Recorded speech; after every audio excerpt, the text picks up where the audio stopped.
दोस्तों जैसे कि आपको पता है UP police head operator, UP police assistant operator, UP police workshop staff की जो वैकेंसी थी उसकी लास्ट डेट को 15 मार्च तक बढ़ा दिया गया है। और अगर आपने अभी तक इसके फॉर्म को फिल नहीं किया है तो आप जल्दी से जल्दी इसके फॉर्म को फिल कर दें। लेकिन आज की इस वीडियो में आपको बताने वाला हूं, जैसे कि आपने थंबनेल पर देख ही लिया है, अगर आपने इनके फॉर्म में कोई भी मिस्टेक कर दी है, इन तीनों फॉर्म में कोई भी मिस्टेक कर दी है, तो उस फॉर्म में अगर आपके पास कोई भी करेक्शन का विकल्प अवेलेबल है तो आप कैसे इसमें करेक्शन कर सकते हैं। क्या दोबारा आकर आपने इसका फॉर्म फिल कर दिया है तो वो आपका फॉर्म मान्य होगा, क्या वो दोबारा से रिफिल करना फॉर्म को सही होगा या गलत होगा, इसके बारे में भी हम बात करेंगे। तो वीडियो को शुरू से लेकर आखिरी तक पूरा देखिएगा ताकि कोई भी इंपॉर्टेंट जानकारी आपसे मिस ना हो जाए। तो सबसे पहले तो हम बात कर लेते हैं, अगर आपने इसके रजिस्ट्रेशन में कुछ भी मिस्टेक कर दी है, रजिस्ट्रेशन में ज़्यादा कुछ भरना नहीं पड़ता है, सिर्फ आपको नाम भरी जाता है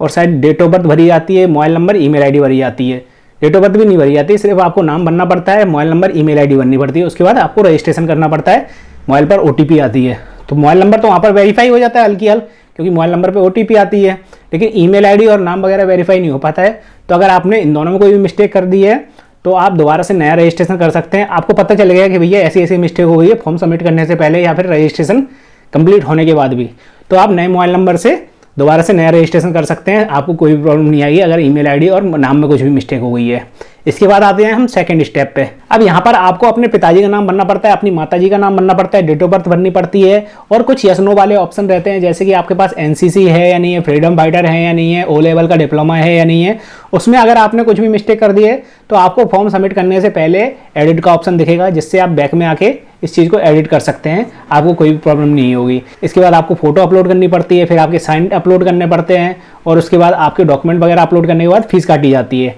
अगर आपने एक बार फीस कटवा दी है उसके बाद आपके पास कोई भी एडिट का ऑप्शन अवेलेबल नहीं रहता है यहाँ पर, और ना ही आप इस चीज़ में एडिट कर सकते हैं। अब आखिरी केस बचता है, मान लीजिए आपने यहाँ पर फॉर्म को सबमिट कर दिया है, उसके बाद आपको पता चला कि भैया ऐसी ऐसी मुझसे मिस्टेक हो गई है। अब यहाँ पर आपने 3 से या फिर उससे ज़्यादा मिस्टेक कर दी है, जैसे कि मान लीजिए आपने पिताजी और माताजी के नाम में मिस्टेक कर दी है और अपने नाम में मिस्टेक कर दी है, या फिर मान लीजिए आपने आपकी डेट ऑफ बर्थ में मिस्टेक कर दी है। तो 3 अगर कोई आपसे मिस्टेक हो गई है तो इस केस में आप दोबारा से नया रजिस्ट्रेशन करके नई ईमेल आईडी से, नए मोबाइल नंबर से दोबारा से नया फॉर्म सबमिट कर सकते हैं। लेकिन अगर आपने 1 या 2 मिस्टेक की है तो आप यहाँ पर दोबारा से फॉर्म सबमिट कर सकते हैं या नहीं कर सकते हैं, या फिर दोबारा से संशोधन करके नया फॉर्म सबमिट कर सकते हैं या नहीं कर सकते हैं। इसके बारे में नोटिफिकेशन कुछ जानकारी दे रखी है, मैं आपको वो भी बता देता हूँ। जैसे कि आपको स्क्रीन पर नजर आ रहा है, यहाँ पर मैंने यूपी पुलिस के जो फॉर्म चल रहे हैं अभी उसका एक ऑफिशियल नोटिफिकेशन ओपन कर लिया है, जिसमें मैं डायरेक्ट पेज नंबर 14 पर आ गया हूँ। यहाँ पर 9.7 जो पॉइंट आपको दिख रहा है, आवेदन प्रक्रिया के अन्य महत्वपूर्ण बिंदु, तो इसमें साफ साफ ऐसा लिखा हुआ है। पॉइंट नंबर 3 में आप देख लीजिए,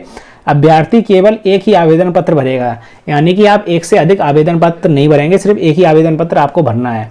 बोर्ड केवल ऑनलाइन आवेदन पत्र स्वीकार करेगा, वो तो आपको पता ही है, ऑनलाइन फॉर्म आया तो ऑनलाइन आवेदन पत्र ही स्वीकार किए जाएंगे।